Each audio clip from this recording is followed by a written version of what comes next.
Chelsea's reported shortlist could redraw their entire summer. Manchester United's win over Brentford has people talking like Champions League money is nearly back, and Newcastle United are being linked with a possible Andoni Wissa sale. Those are not separate little updates. They are the same fight in different shirts. Who gets control of the next move before the market starts smelling urgency? One coach decision, one attacker on the block, one fitness gamble before PSG, and the whole script changes fast. You're back with Just Soccer, and Chelsea is the cleanest example of how one decision can repaint an entire club as a plan. Start with the reported three-man shortlist, because that is not just about a coach. Chelsea first, because this is never just a name game. A shortlist at that club usually means the next argument about transfers has already started behind closed doors. Papers, three-man shortlist emerges for Chelsea job. A Chelsea shortlist is not only about who picks the team on Saturday, it is a disguised argument about what kind of squad they think they actually own. Different coaches pull different weaknesses into the light, and Chelsea have enough expensive weak points to fill a PowerPoint no fan wants to sit through. The smart stance is skepticism, because reported contenders are not appointments, and Chelsea have earned every raised eyebrow they get. Sky Sports Paper Talk says Andoni Iraola, Marco Silva, and Xabi Alonso have emerged as contenders for the Chelsea job. That matters because the report links the shortlist to what profile of player Chelsea may prioritize in the summer. So this is not just gossip for the back page, it is a clue about whether the club wants intensity, control, or the prestige of a bigger tactical name attached to the rebuild. Even without pretending any of those men are through the door, the profiles pull the conversation in different directions. Iraola brings the image of pressure, tempo, and a side that has to run with purpose rather than admire itself in possession. Marco Silva points more towards structure and controlled use of the ball. Xabi Alonso is the glamorous headline, the one that instantly makes supporters picture a smarter future, shinier diagrams, and fewer self-inflicted disasters. But the report says contenders, not chosen man, and that gap is where nonsense usually breeds. Chelsea do not need another hiring cycle sold as a personality test. They need a coach whose ideas match the squad fixes the club is actually willing to make. If the next manager wants different fullbacks, a more reliable holding midfield, or forwards who can press without looking like they have just met each other, then the summer list changes quickly. That is why this story matters now. The dugout choice shapes the transfer brief before a single deal is signed. From Chelsea picking a direction to Newcastle United possibly cashing in on output, the theme barely changes. Clubs love saying a sale is strategic right up until they discover replacing goals costs more than the sale ever brought in. Newcastle to explore selling Wissa, Tuesday's gossip. This is the kind of rumor that sounds neat in a boardroom and much less neat when the season starts and the replacement still needs 6 touches to control a pass. Supporters hear one obvious question before anything else. If Andoni Wissa goes, where does Newcastle United get that production back without overpaying? The Liam Delap note is separate context, not proof of some grand Newcastle United master plan. BBC Sports Tuesday gossip says Newcastle United are exploring a summer sale for Andoni Wissa. That wording matters a lot. It does not mean a fee is agreed, it does not mean Wissa has asked to leave, and it does not mean the exit is inevitable. It means Newcastle United are considering whether his market value this summer might be more useful than keeping it. That is where fan reaction splits. Some will look at the idea and call it sensible asset management if Newcastle United believe they can spread money into multiple positions. Others will look at it and see a familiar trap, sell reliable attacking output, tell everyone the replacement will be younger or cheaper, then spend August discovering the market has noticed you are desperate. Football executives often speak about replacing production as if it were a supermarket errand. The market usually replies with a much bigger invoice. The same gossip item says Liam Delap wants to stay and fight for his Chelsea career. Fine, note it and move on. That does not automatically connect him to Newcastle United's forward planning from this report alone. The hard fact is narrower and more serious. Newcastle United are said to be exploring a summer sale for Wissa, and if they do it, they still have to replace goals, movement, and reliability in a market that punishes visible need.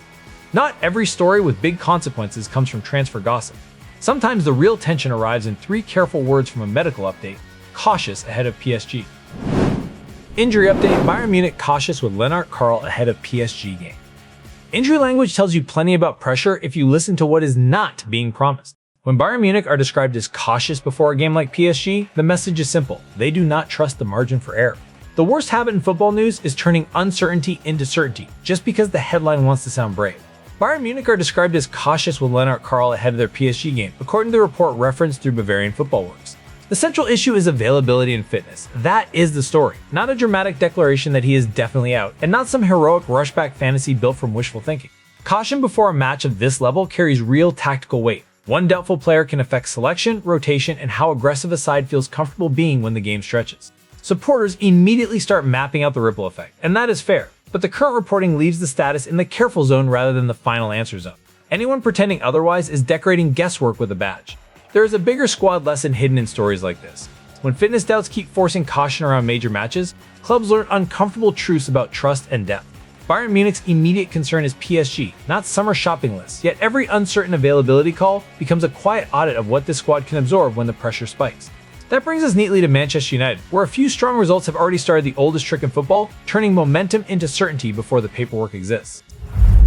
Carrick will be Man United boss next season after sensational results. This is a pundit prediction, not a club announcement, and that difference has to stay nailed to the front of the story. Winning changes the mood so quickly that yesterday's emergency option can be sold as tomorrow's long-term vision with a straight face. Manchester United have lived through enough narrative makeovers that nobody should confuse a loud opinion with a confirmed appointment. Sky Sports reports Jamie Carragher saying Michael Carrick will be Manchester United's manager next season after what the piece calls sensational results. Read that carefully, and keep reading it carefully. Carragher says it. The report frames it through his view. That is not the same thing as Manchester United officially appointing Carrick, and it should not be inflated into one because the quote sounds punchy. Still, the claim lands because results change how people talk. When Manchester United are winning, continuity suddenly sounds intelligent, familiar voices sound reassuring, and the club starts getting described as if a coherent project had been there all along rather than being discovered in the glove compartment after a good month. Football loves a makeover, but a few wins together in a stopgap can get dressed up as strategy. There is a transfer angle sitting underneath the noise even without attaching specific names to it. If the club really did move toward a Carrick-led season, the recruitment brief would lean toward continuity rather than another full ideological reset. But that remains a hypothetical hanging off Carragher's prediction. Until Manchester United say something concrete, this is a provocative read on form, not a confirmed decision from Old Trafford. Why does that future talk keep getting louder? Because United keep winning games that change the financial mood of the whole summer. Man United 2-1 Brentford report. Bruno Fernandes closes in on PL assist record as Red Devils edge closer to Champions League return. Near Champions League football does not fix a flawed squad, but it absolutely changes how a club gets treated in the market. Bruno Fernandes being central again is not decoration for the match report. It is a reminder of where United's creative life still begins. The danger for Manchester United is assuming improved leverage automatically means improved decision-making, because those are not the same thing at all. Manchester United beat Brentford 2-1 at Old Trafford, and Sky Sports frames the result as taking them within touching distance of returning to the Champions League. The report also puts Bruno Fernandes in focus as he closes in on a Premier League assist record. Those two details belong together. Results create the leverage, and Bruno keeps supplying a huge share of the football that makes those results possible. Champions League proximity changes conversations before the final mathematics are stamped. Agents listen differently, target players listen differently, and club executives suddenly start speaking with the confidence they could not find a few weeks earlier. That does not mean every summer move becomes clever overnight. Plenty of clubs have turned extra money into a pile of expensive confusion. But trying to recruit with Champions League momentum is still far easier than trying to recruit while explaining why Thursday nights are somehow part of the master plan. This match sharpens the internal picture too, when Bruno Fernandes is again the creative reference point in a win that moves Manchester United closer to a major objective. The squad-building argument starts from a concrete truth rather than a slogan. The club still depends heavily on his invention, and the 2-1 result over Brentford gives them a stronger platform from which to decide what gets fixed next. The same match tells another story as well, and this one is harder for lazy recruitment plans to dodge. Numbers like Bruno's do not just flatter a player, they expose what a team cannot afford to lose. Manchester United 2-1 Brentford. Bruno Fernandes' 19th assist, Champions League place all but sealed. Whatever anyone thinks about Bruno Fernandes' style, the output keeps returning to the crime scene with receipts. If Manchester United are serious about improving the attack, protecting the supply line matters as much as chasing the next fashionable finisher. The phrase all but sealed is strong language, but strong language is still not official qualification. The New York Times report, via the Google News feed, credits Bruno Fernandes with a 19th assist in Manchester United's 2-1 win over Brentford, and describes their Champions League place as all but sealed. That gives you the mood around the club right now, close enough for people to speak in near certainties, but not the same as an official confirmation. That line matters, because football is full of people who treat momentum like paperwork.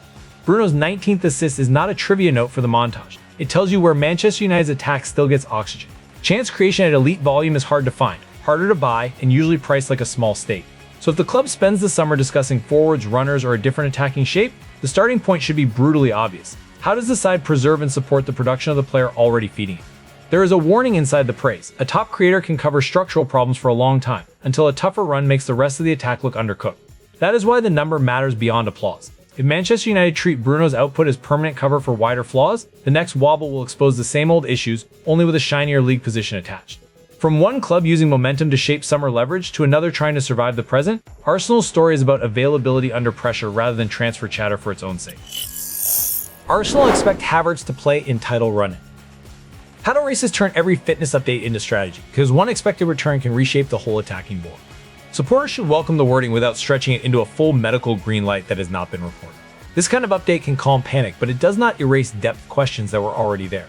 BBC Sport reports that Arsenal expect Kai Havertz to play a part in the title run-in despite the muscular injury he suffered against Newcastle. The phrasing is careful and worth respecting. Expect to play a part is not the same as saying he is fully recovered right now, and it is not a license to invent a precise comeback date the report does not give. Even so, the importance is obvious. Having Havertz available in some capacity changes the options available to Mikel Arteta at the sharp end of the season. Late in a title race, every trusted body matters because one absence can distort roles, rotations, and how aggressively you can manage games. Fans worrying about squad depth are not being dramatic. They are watching the same calendar as everyone else. There is a transfer adjacent angle, but it needs restraint.